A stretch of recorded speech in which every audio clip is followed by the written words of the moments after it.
morning everyone, my name is Arnold, I'm your tour guide for the morning. Our journey today takes us to the west of Shetland.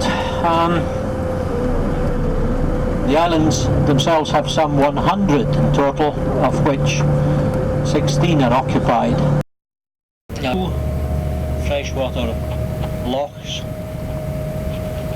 lakes, loch being the Scottish name, and the first one is called Loch, again a Viking name. It's where they do the Viking king. If you see the small arm extending in the loch here, the small green point to your right, that is where in November of each year the Lotting met to settle civil disputes, to deal with criminal matters, etc. And died. And he is in fact buried in this churchyard. He died in the early 1600s. And if you look to your left, you'll see a round mound, a round burial vault with an open door. That was the Mitchell family vault, but Andrew Crawford's tombstone is still in that vault being preserved.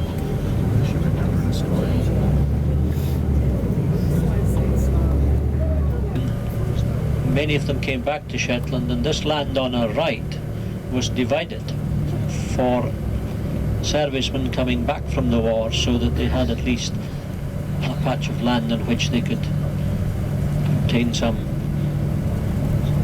sustenance, known as subsistence farming. Shetland's crofting or farming was very much under the control of the lairds who owned the land and who exacted fairly heavy demands from their tenants. The field on your right here, you will see a number of Shetland ponies grazing again. There is a stud farm here.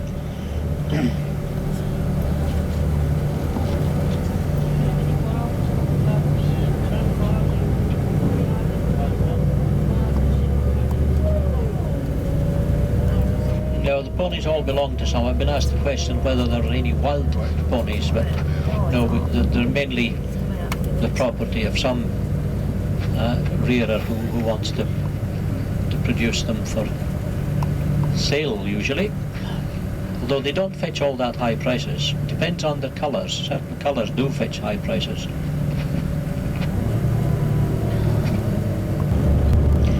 The building on our left is known as Sandwater House. Next to the loch here, Sandwater Loch, which is very good for trout fishing, and otters follow the streams all the way from here to the sea.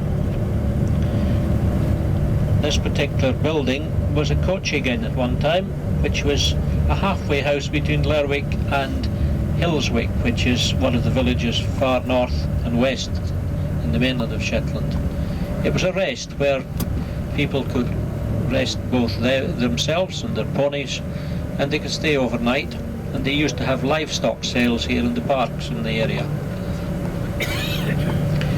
This is about as far away as you can get from the sea in this particular area. It's about 3 miles from the sea, and that's about as far away as you will get from the sea in Shetland. You're very seldom out of sight of either the North Sea or the Atlantic Ocean.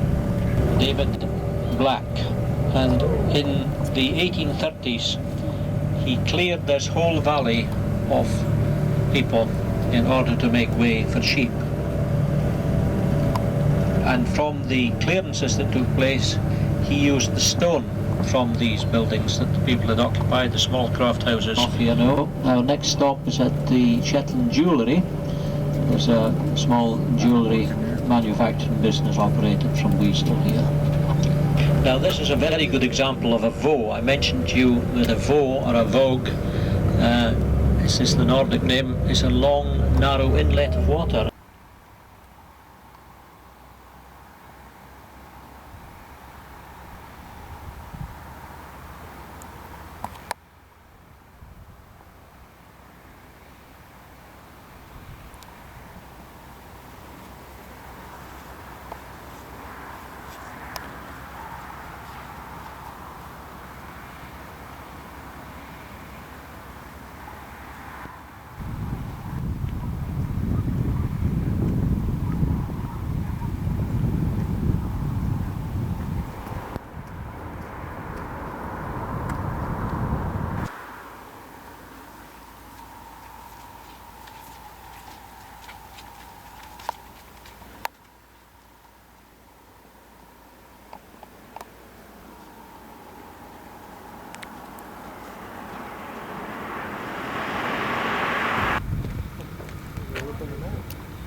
was the pooch difference, yeah.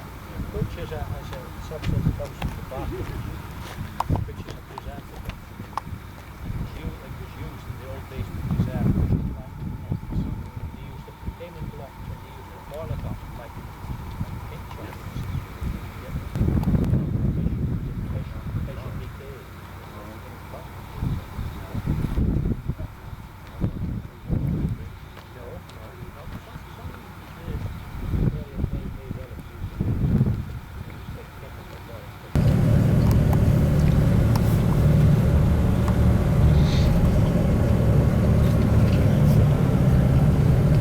The other road to Scalloway, which we've been in this morning, is to our right here.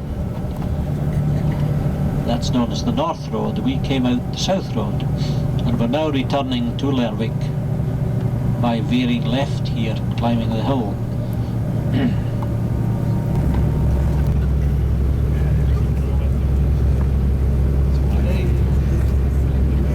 It takes some time to produce the finished product because it depends on the weather, obviously, and the turf has to dry, it has to be cut, then has to be set up and then dried, and it takes about 6 to 8 weeks before it's dry enough to take home and burn. That's the ones that fetch the high prices. It's the light brown ones. There's a few down over the edge here on the left hand side.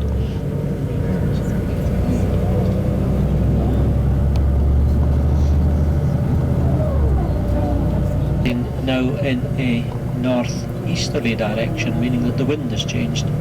The building on your left with the flagpole is the birthplace of a famous Shetlander called Sir Arthur Anderson. He was knighted for his services. He was an MP for Shetland and Orkney for a number of years.